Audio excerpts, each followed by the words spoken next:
우리가 사순절이라고 이렇게 명하고 있습니다. 사순절은 4세기 초 예수님의 부활을 미리 준비하는 그런 시간이 필요하다라고 하는 것에서 비롯돼서 앞에 있는 부활절을 앞두고 우리가 어떻게 하나님 앞에 살아가야 될 것인가, 그리고 그 부활의 의미가 무엇인가 하는 것을 다시 한번 되새기고 상기시키기 위해서 초대교회부터 이 귀한 날을 지켜왔지만 이 전통적인 캐톨릭에서는 계속 이것을 지켜왔습니다만은 개혁교회에서는, 개신교회에서는 이것을 지키지 않다가 몇 년 전부터 각 교단마다 사순절 없는 부활절이 무슨 의미가 있는가, 그 부활이 그냥 있어진 것이 아니고 부활 이전에는 그리스도의 고난과 순환과 죽음이 있고 죽음 이후에 부활의 영광스러운 역사가 나타났는데, 이 부활을 되새기기 위해서 준비하는 과정으로 이것을 지키기 위해서 몇 차례 수정 끝에 325년에 니케아 공의를 통해서 이 40일이 이렇게 정해졌습니다. 여기에 대한 역사적 배경은 예수님께서 십자가에 고난받으신 그 고난의 의미가 무엇인가 하는 것을 오늘을 살아가는 우리 그리스도인들이 바로 알지 못하기 때문에 우리의 신앙이 바로 되지 못한다고 하는 것을 생각하면서 인류의 죄를 대신해서 십자가에 피 흘리신 예수님의 그 거룩하고 숭고한 희생이 도대체 무슨 의미냐라고 하는 것이죠. 믿는 사람이나 안 믿는 사람이나 십자가를 쳐다보면서 아무 생각이 없다면 이 문제가 많은 것이죠. 그래서 모든 교인들은 2000년 전 초대교회에서부터 지금까지 이 그리스도의 십자가의 이 신비로운 비밀과 이 십자가의 순환을 다시 한번 되새기고 정립함으로써 우리의 신앙이 바로 되기 위해서 우리는 다시금 이 사순절을 맞이하면서 주님의 순환을 한번 되짚어봐야 되겠다고 하는 것입니다. 그러면 십자가의 의미가 무엇입니까? 이미 수요 예배 때마다 갈라디아서를 강해하고 또 그 로마서를 강해하면서 이미 말씀드렸고, 또 골로새서를 강해하면서 말씀드렸습니다마는 십자가는 저주요 형벌의 증표인 사형틀입니다. 참혹하고 무서운 형틀입니다. 그리고 이 십자가는 당시의 실패를 상징하는 것이고, 그리고 이 십자가는 치욕적인 것이었습니다.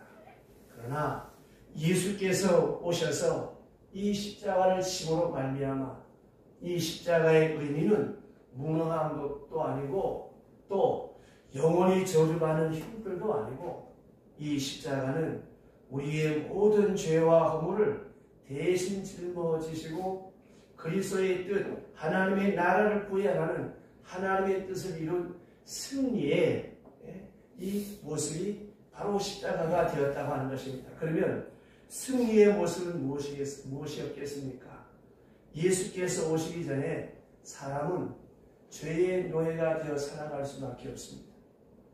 그리고 저주와 형벌과 율법에 갇혀 살아갈 수밖에 없었습니다. 이것을 벗어나기 위해서 우리가 기껏 한 것이 무엇이었습니까? 자연 앞에, 우상 앞에 사신 숭배하고, 속된 말로 말하면 무당 찾아가고 푸닥거리하고 빌고 절하는 것 외에는 없었고, 조금 더 괜찮게 생각하고 의식이 끼었다고 하는 사람들은 자기의 과거에 잘못된 어떤 삶을 위로하고 합력화시키기 위해서 사회에 공헌을 한다든지 또 무엇을 봉사한다든지 이런 식으로 자기 합리화를 삼았습니다. 그러나 여러분, 죄 지은 사람이 선한 일을 한들 그 선한 일이 무슨 의미가 있겠습니까? 제가 어떤 사람을 죽였습니다. 사람 죽였다는 죄책감 때문에 내가 고아원에 가서 봉사하고 양로원에 가서 봉사하고 집 없는 사람들 집 지어주고 소녀 가정 도와주고 탈북민들 도와주고 그런다고 해서 내 죄가 사해지는 것입니까? 그렇지 않지요. 사람은 죄로부터 벗어날 수가 없어요. 이 죄 문제는 어떻게 해야 벗어날 수 있겠습니까? 내가 지은 죄값을 누군가가 치러야 돼요. 여러분, 우리나라 형법에 보석금이라고 하는 것이 있어요. 얼마의 돈을 내놓고 감옥에서 나오는 그런 제도도 있습니다. 죄 없는 사람이 죄 있는 사람을 위하여 대신 죽을 때 비로소 그가 나올 수가 있는 것입니다. 죄인이 대신 죽은 분들은 아무 의미가 없습니다. 그러면 해아의 의인은 없나니 아무도 없다고 했습니다. 그러나 하나님의 아들 예수 그리스도께서는 이 땅에 오셔서 죄 없는 하나님의 아들로서 우리를 대신하여 저주와 형벌의 형들이 이 십자가에서 단번에 죽으셨어요. 그 당시 많은 사람들은 예수를 죽이면 끝나는 걸로 생각했습니다. 또 모든 사람의 생각이 죽으면 다 끝난다. 그렇게 생각했습니다. 그러나 그 상식과 그 통념을 깬 사건이 무엇이냐? 부활의 사건입니다. 주께서 말씀대로 3일 만에 다시 살아나셨다라고 하는 것입니다. 그래서 세상 많은 사람들에게 센세이션을 일으킨 놀라운 기적을 잠자는 자의 첫 열매가 되는 이런 귀한 역사를 이루신 사건이 바로 십자가의 사건이요 부활의 사건입니다. 그래서 죽음이 끝이 아니라고 하는 것을 우리에게 몸소 보여주셨기에 이 십자가는 저주나 형벌이나 또 우리를 무섭게 얽어내는 그런 율법이나 어떤 것으로부터 우리를 속박하거나 구속할 수 없다고 하는 것을 증명하게 된 것입니다. 그래서 우리는 부활주일 전 이 40일을 평상시에는 우리 하고 싶은 대로 다 하고 살았지만 그래도 이 40일만큼은 좀 우리가 말도 좀 절제하고 먹는 것도 좀 절제하고 우리의 모든 생활의 절제와 그리고 좀 경건하고 근신하는 그런 삶을 살자. 그래서 전에는 잘 못했지만 남을 위하여 배려하고 희생하고 섬기고 사랑하고 베풀면서 주님께서 진 그 십자가에 나도 좀 동참하겠습니다 하는 그런 자세로 기도와 말씀과 묵상 가운데 이렇게 지내는 것이 이 사순절입니다. 그래서 이 제수이라고 하는 말은 올리브 기름에다가 재를 묻혀서 이마에 바르면서 십자가를 긋고 그렇게 하나님 앞에 기도했는데 이 재라고 하는 것은 무슨 뜻인가 하면 회개와 슬픔의 표시이기도 하고 자신의 몸에 재를 바르거나 뿌리고 있는 이것은 나는 죄인입니다 라고 하는 그런 온유 겸손한 마음으로 하나님 앞에 엎드려 기도하고 참회하는 성도의 모습, 다시 말씀드리면 그리스도의 고난을 내 몸에 채우는 그러한 시간으로 우리가 살아가는 것이 바로 이 40일입니다. 그러면 왜 하필 이 그리스도의 고난을 기념하는 기간이 40일일까? 거기에는 이유가 있습니다.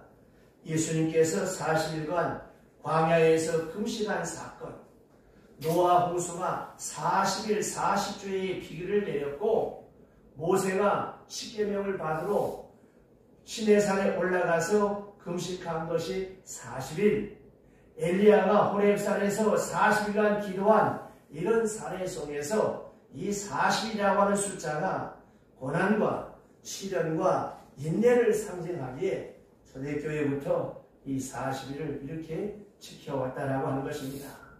여러분 간절히 부탁을 드립니다. 힘드시겠지만 이 40일 동안 여러분 특별히 기도하시길 바라요. 이 40일 동안 성경을 좀 읽으세요. 때로는 필사를 하기도 하고 그리고 힘드시겠지만 새벽마다 나와서 주님은 나를 위하여 십자가를 지었는데 내가 이거 잠 좀 덜 자서 하루 종일 피곤할지 몰라도 그렇다고 해서 안 죽습니다. 내가 이 주님의 권한에 동참하겠습니다. 이런 자원적 헌신이 있어지기를 바라요. 지금 여러분 세상이 얼마나 어지럽고 혼란합니까?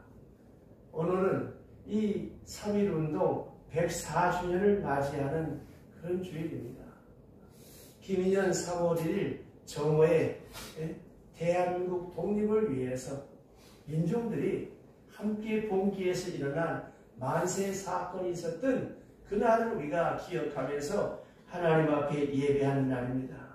아까 부른 찬송 580장 삼천리반도 금수강산 하나님 주신 아름다운 금수강산에 할 일 많아 하나님의 명령 받았으니 반도강산에 일하러 가자.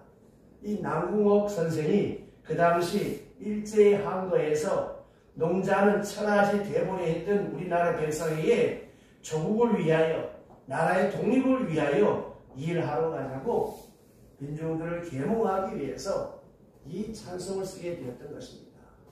얼핏 우리가 찬송 부를 때 무슨 3.1절에 삼천리반도 금수강산이 할지 모르지만 이 남궁옥 선생은 이 찬송을 써서 민족을 사랑하는 애국심을 통해서 이것이 전국 방방곡곡에 폭풍처럼 퍼져나가서 많은 사람들의 가슴 속에 젖어들어서 애국운동을 할 수 있는 그런 초점을 그런 역사를 불러일으킬 수 있도록 이 찬송을 1930년에 썼지만 결국은 1937년 3월에 일본 경찰이 이 찬송을 못 부르게 했고 옛날 찬송에는 우리가 이제 마지막 찬송으로 애국가를 부르게 될 것입니다. 그 애국가가 찬송가에도 있었습니다. 그것처럼 그 당시 많은 사람들이 나라의 독립을 위해서 이렇게 애쓰고 헌신하며 그 일제의 압제와 항거에서 오늘의 이 대한민국을 이루게 되었다고 하는 것입니다. 어느 때보다도 지금 여러분 우리는 이 3.1운동 104주년을 맞이해서 남다른 각오와 반성을 해야 돼요. 왜냐? 오늘 보세요. 이 교회도 위기 상황을 맞이하고 있고 이 조그만한 감염병 하나 때문에 모든 교회가 다 숨을 흔들리고 있습니다. 큰 교회나 작은 교회나 다 마찬가지예요. 50호 100호입니다. 그러면 그동안 도대체 교회가 무엇이었고 성도가 무엇이었고 믿음이 무엇이었는가 많은 것을 반성하게 합니다. 일제 압제하에서 많은 성도들은 무지무지한 고난을 당했어요. 손톱이 뽑히고 그 발가락을 무거운 쇠망치 오한번 내리쳐서 이 발가락이 아주 무슨 그런 처절한 고통을 당하면서도 믿음을 지키고 주의를 지켰어요. 그런데 우리는 지금 너무나 초라해. 그저 복받기 위해서, 그저 잘 살기 위해서 이것밖에 없어. 그러니까 조금만 고난이 와도 누구도 고난의 십자가를 안 짊어지는 거예요. 그러니 나라도 교회도 이런 위기 상황을 맞이하고 있고 또 하나 우리 나라의 앞날을 예측할 수 없는 불안과 전쟁의 위험 수위가 지금 고조된 상태에 있고 여러분 아시다시피 지금 얼마나 경제적으로 어렵습니까? 특별히 이런 어려운 상황 속에서 세계 열방의 시선이 지금 한반도에 집중되어 있습니다. 우리는 3.1운동 당시처럼 식민시대는 아니지만 정치적, 군사적으로 한국이 스스로 할 수 있는 일은 거의 없습니다. 당장 중국이 비자 문제 하나 가지고도 시비를 걸어도 어떻게 할 수도 없습니다.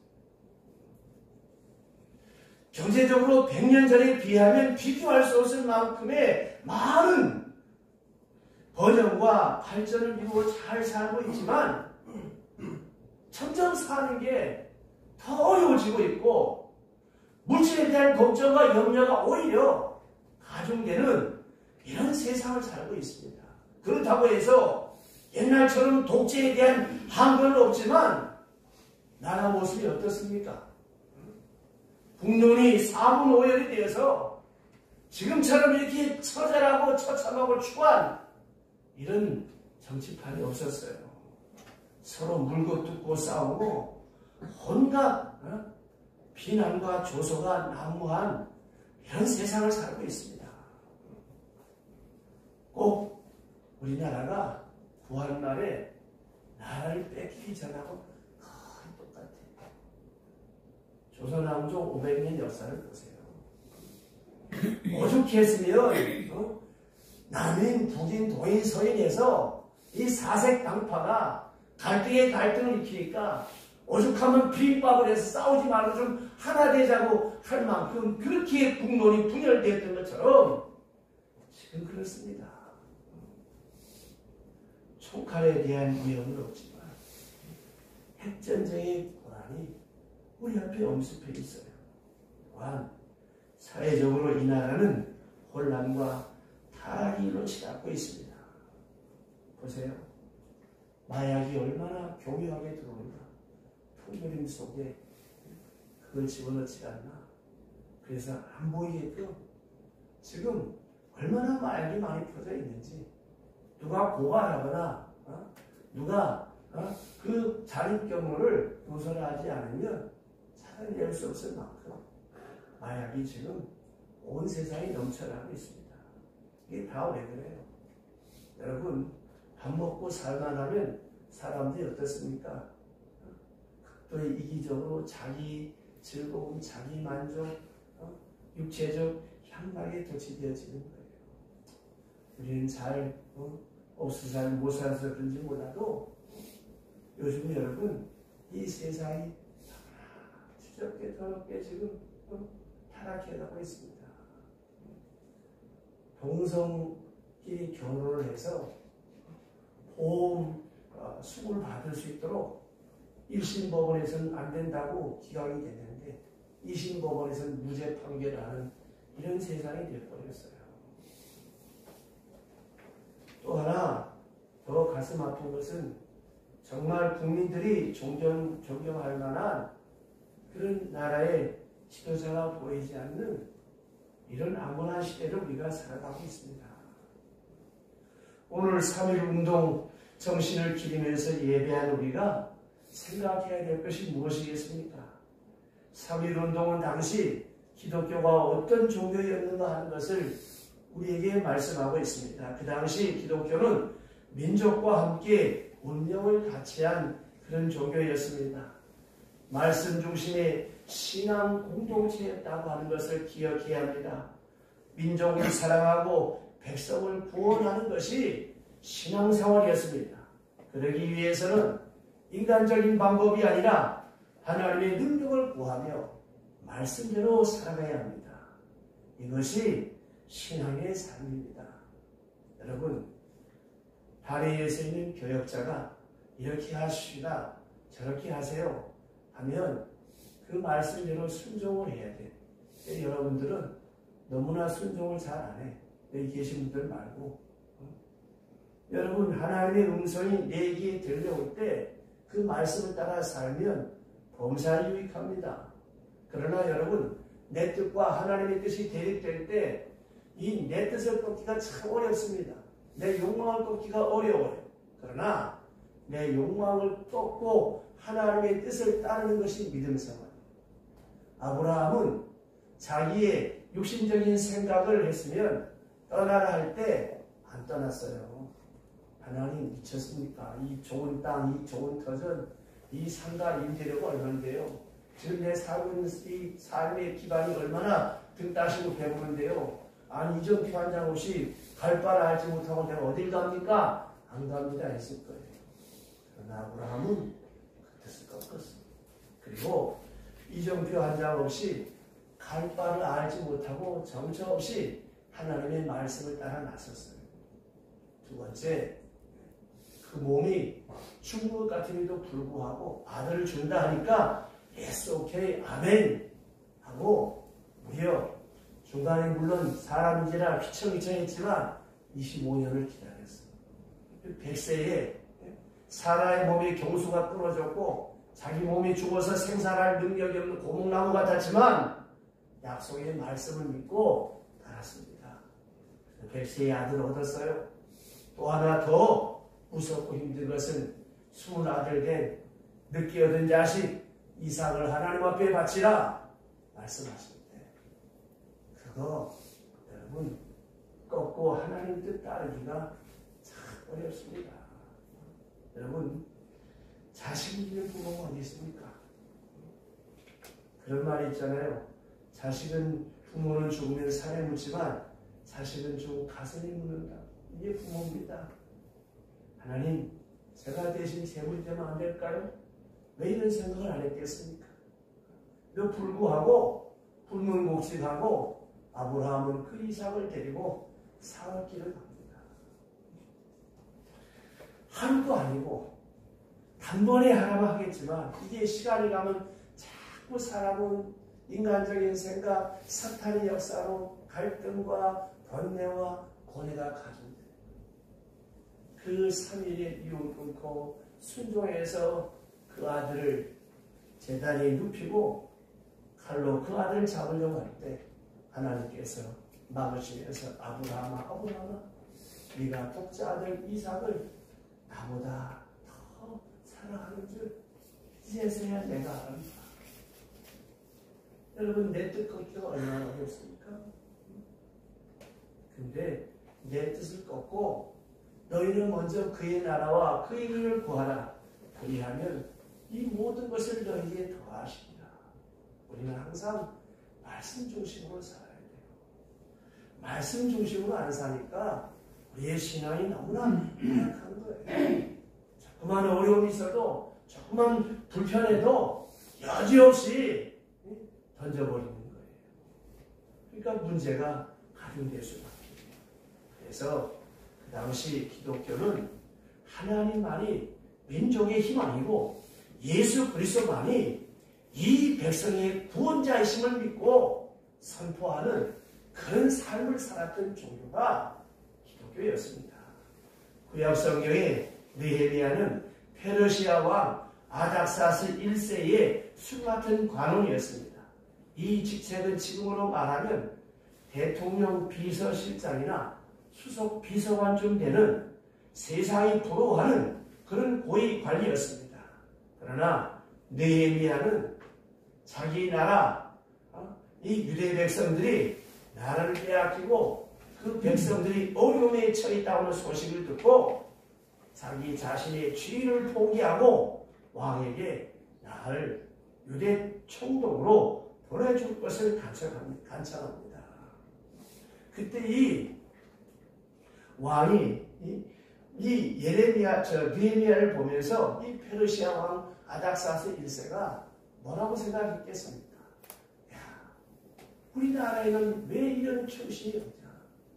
쟤는 이방 나라에서 잡혀온 포로인데 그가 비록 총리지만 그가 이렇게 높은 관직에 있지만 자기 민족을 위해서 희생의 십자가를 지겠다고 그 안정된 삶의 기반을 내려놓고 포기하고 자기를 그 유대 땅에 총독으로 보내달라고 간청하는 그의 모습을 볼 때 이 아닥사스 왕 1세가 얼마나 마음에 감동이 됐겠습니까? 여러분 주변에 이런 충성된 사람을 볼 때 우리 또한 얼마나 감동이 됩니까? 그래서 그는 총독으로 파송을 받아 고국으로 돌아갑니다. 돌아갔는데 그 네 사람들의 모진 핍박과 방해에도 불구하고 예루살렘 성벽을 재건하여서 정치적, 사회적 안정의 기초를 이루게 되어집니다. 여러분, 우리가 선한 일을 하려고 마음 먹었다고 해서 내 앞에 실크로드가 열려지는 거 아니에요. 오히려 어려움도 많고 방해 세력도 많습니다. 생각해 보세요. 사탄이 가만 놔두겠어요? 내가 의롭게 살고 내가 선하게 살려고 내가 좀 좋은 일을 하려고 하는데 가만히 놔두겠냔 말이에요. 무지무지하게 방해합니다. 나쁜 일, 죄 짓는 일은 여러분 방해꾼이 없어요.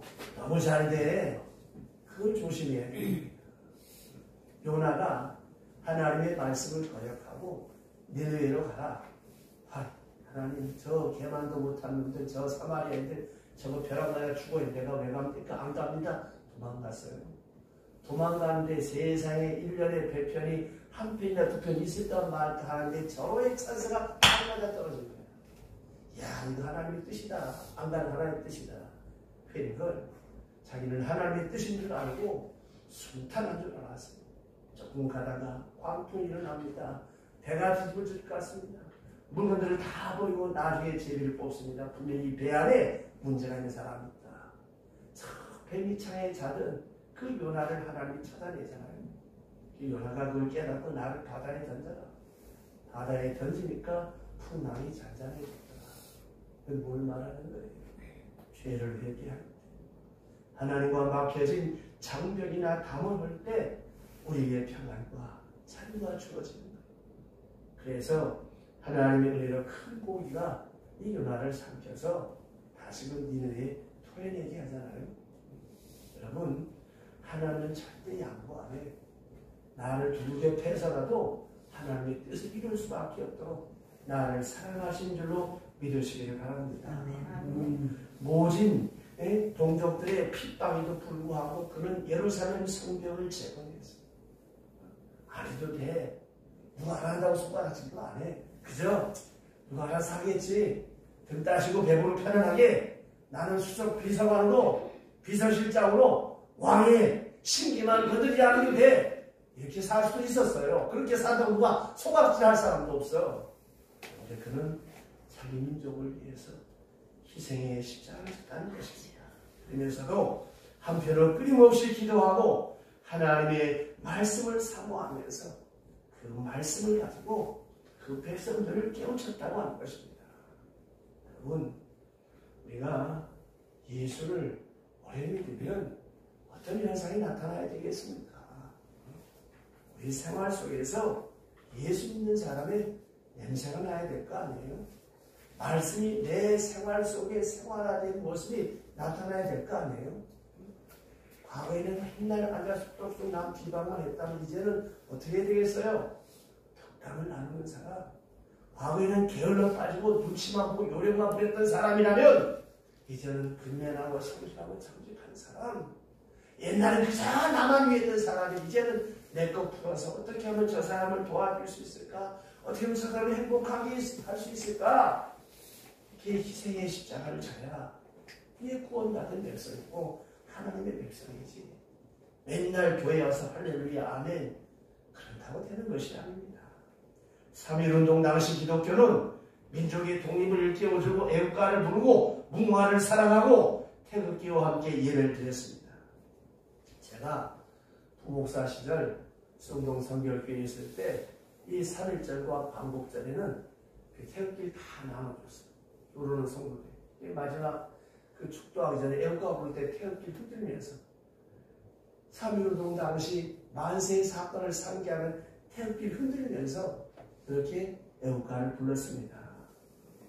당시에 모든 교회가 그랬어요. 특별히 그 당시 이 3.1운동 당시 교회 지도자들은 성경 말씀으로 시작해서 민족 사랑과 계몽의 실천을 설교했고 가르쳤어요. 기독교인이 된다라고 하는 것은 바로 예수 믿고 구원 얻는다는 의미와 함께 민족을 계몽시키는 선구자적인 역할을 하고 독립을 위해서 기도하고 일제를 향하여 항거했다라고 하는 것입니다.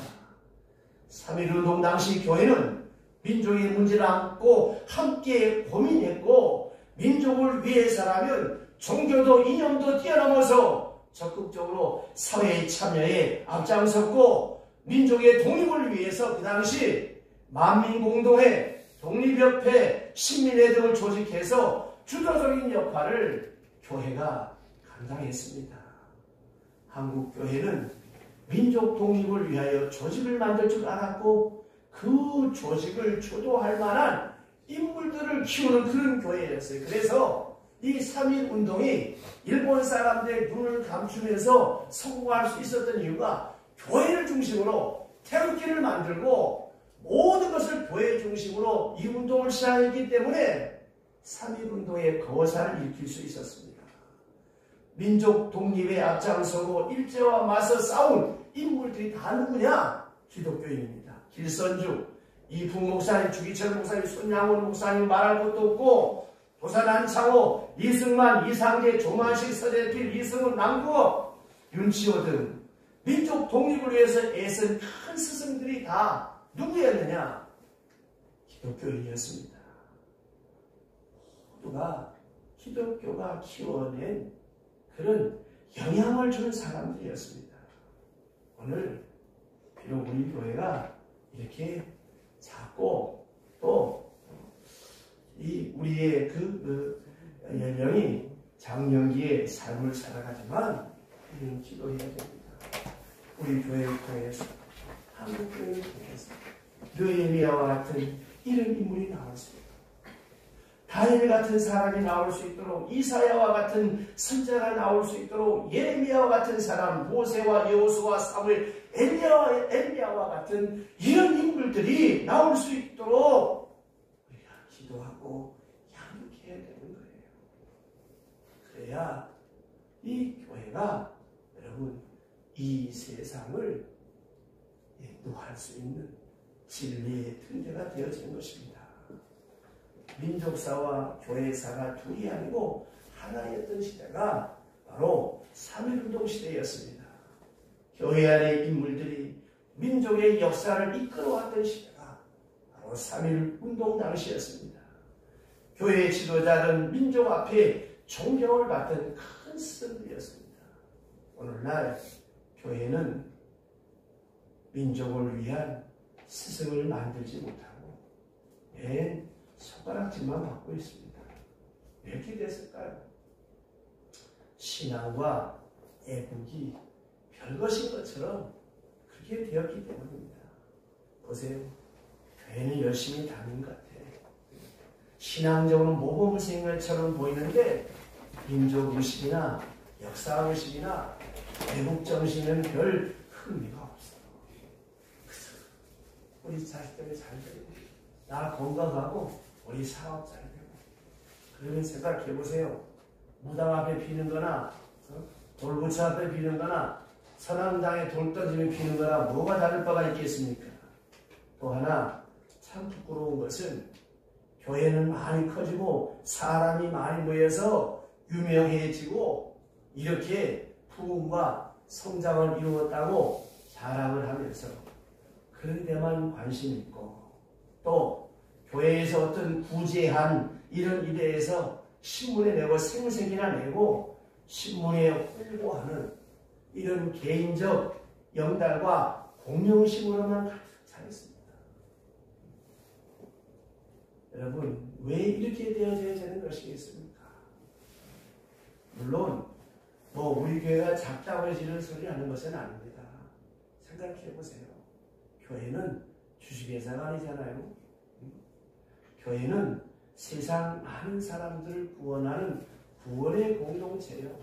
세상에 빛이 되고 소금이 되어져야 되는데 교회 안에서조차도 이 섭섭마귀가 작동을 해가지고 안 알아주면 시험 들고 안 알아준다고 뒤틀리는 사람이 얼마나 많습니까?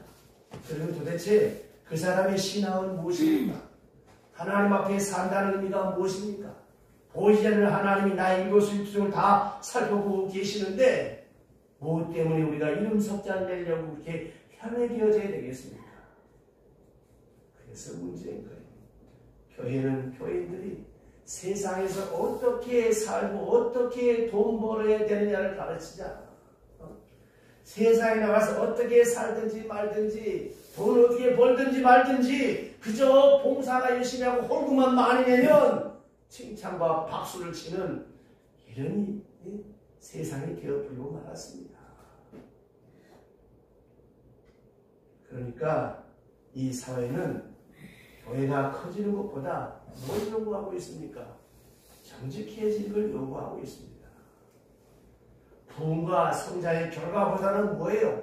깨끗한 과정을 중시하면서 정교다운 모습을 기대하고 물량주의적인 자랑보다는 진실성을 더 소중히 여기고 그리고 많은 사람들을 위하여 희생의 십자가를 지는 이런 아름다운 교회를 보고 싶어하는 거예요. 많은 것과 참된 것은 다른 것입니다. 보세요. 얼마의 사랑이 뭐였든지 간에 저와 여러분들이 말씀 중심으로 살지 아니하면 다 헛것입니다. 오늘 우리 교회를 비롯해서 이 땅의 모든 성도들이 어떻게 살아야 되겠습니까? 교회와 세상은 추구하는 삶의 목적이 달라야 하고 목적을 이루는 방법도 달라야 하는 것입니다. 세상이 물질 만능으로 치닫는다고 해서 교회마저도 돈으로 모든 것을 해결하려고 해서는 안 되는 거예요. 세상이 명예지상주의가 된다고 해서 교회마저도 명예에 빠지면 안 되는 거예요. 오른손이 하늘이 왼손이 모르요. 목사 눈에 눈두장 안 치면 어떻습니까? 하나님 보시면 되는 거지. 그런데 여러분, 너무나 우리가 인본주의의 신앙의 삶을 살 때가 많습니다. 무슨 일을 하든지 간에 사람 의식하지 마세요. 기쁜 마음으로, 감사하는 마음으로. 제가 늘 여러분에게 강조하잖아요. 내가 이렇게 일할 수 있는 기회가 있음을 감사하고 내게 건강이 있음을 감사하고 다소라도 얼마의 물질이 있지만 이 물질을 내가 바칠 수 있는 믿음이 있음을 감사하고 베풀 수 있음을 감사하고 희생할 수 있음을 감사하고 내 몸이 병들었어요. 병원에 누워있어요. 하고 싶어도 못해. 내게 다소간의 지식이 있어요. 남다른 명철함이 있어요. 그러면 그 명철함과 지식을 통해서 남들이 생각해내지 못했던 기발한 아이템을 만들어서 많은 사람을 유익하게 할 수 있다. 이 얼마나 여러분 아름다운 것이겠습니까? 그래서 말입니다. 교회는 말씀의 공동체입니다. 교회는 하나님의 영광을 위하여 사는 법을 가르쳐야 돼요. 교회를 통하여 천국 윤리와 삶의 가치를 새롭게 인식하고 배우고 실천해 나가야 되는 것입니다. 말씀 안에서 하나님을 절대 신앙하는 믿음을 먼저 가져야 돼. 그리고 민족의 해방과 구원은 하나님의 선물이여 은혜임을 깨닫고 오늘도 살아계신 하나님께 부르짖고 응답을 구해야 합니다. 3.1운동 당시 기독교의 모습대로 민족과 함께 운명을 같이 하려고 하는 종교 그리고 말씀 중심의 신앙 공동체로 새롭게 거듭나지 않으면 여러분 교회는 더 이상 세상에 희망을 줄 수가 없습니다. 느헤미야 8장을 우리가 읽었습니다. 에스라가 말씀을 읽을 때 모든 백성이 일어났다고 했어요. 말씀을 듣고 나서는 모두가 아멘 아멘 응답으로 화답하고 하나님께 경배하며 울었다고 말씀했습니다. 여러분 말씀을 받을 때 어떤 자세로 받습니까? 말씀을 받으면서 여러분의 찔림이 있고 감동이 있어야 합니다. 여러분의 눈물이 있어야 합니다. 그래서 말입니다. 말씀으로 다시 돌아가서 시작하고 말씀 받고 응답받고 경배하고 우는 역사가 있어야 새롭게 다시 일어나 나아갈 수가 있는 것입니다. 말씀 없는 봉사, 말씀 없는 기도, 말씀 없는 헌금, 말씀 없는 충성 아무 의미 없습니다. 이걸 세상 사람들도 합니다. 민족 대표 33인 중에 하나였던 고 이갑성 옹의 증언에 의하면 3.1운동은 본래 3월 2일 날 거사를 하려고 했다고 합니다. 그러나 3월 2일이 주일이었으므로 기독교 지도자들이 반대해서 토요일인 3월 1일 날 거사 날짜가 잡혔습니다.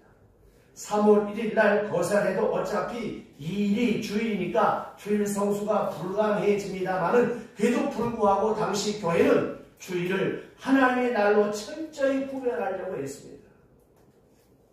왜 그랬을까요?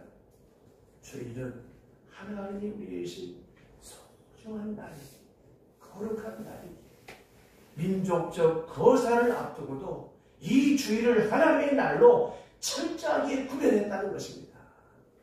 이런 각오로 하나님을 먼저 생각하고 말씀의 능력을 위해서 거사를 행했기에 이 3.1운동은 민족 전체의 운동이 되었고 세계 만방의 대한민국의 이 민족의 독립의지를 알릴 수 있는 기회가 되었다고 하는 것입니다. 사랑하는 성도 여러분, 저와 여러분들이 말씀이 바로 서지 못하면 교회는 정치적 사건의 이용만 당하고 마귀의 좋은 거리가 될 수밖에 없게 되어져 있습니다.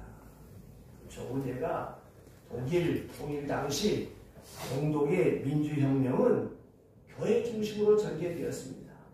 수많은 젊은이들이 교회에 모여들었고 교회를 중심으로 통일운동이 성공적으로 거두어졌습니다. 그러나 통일 후에 동독의 교회당은 텅텅 비기 시작했습니다. 젊은 사람들이 다 떠나가고 텅 빈 공간이 되었습니다. 왜 그랬을까요? 말씀 중심이 되지 못했기 때문에 그렇습니다. 이것은 느헤미야가 민족의 대업을 완성시킨 후에 백성들과 함께 하나님을 찬양하고 기뻐했던 것과는 대조적인 모습이죠. 이제 한국교회는 말씀에 굳게 서서 민족과 운명을 함께하며 하나님께 영광을 돌리는 새 역사를 만들어가야 합니다. 이렇게 될 때 교회 안에 모든 부정적인 요소가 자취를 감추게 될 것이고 세상을 향해서 다시금 새로운 희망과 소망을 줄 수 있는 그런 교회가 되어질 수 있습니다. 3.1운동 104주년을 상기하고 기념하는 이 주일에 여러분, 우리 몇몇 사람이라도 앞서간 믿음의 선지들처럼 나라를 사랑하고 이 나라, 이 민족을 위해서 예레미야와 같이, 느헤미야와 같이 민족의 운명을 앞에 놓고 기도하며 말씀 중심으로 살아서 우리 주변 사람들이 우리를 보면서 야, 그래, 맞아. 정말 교회야말로 세상의 희망이야.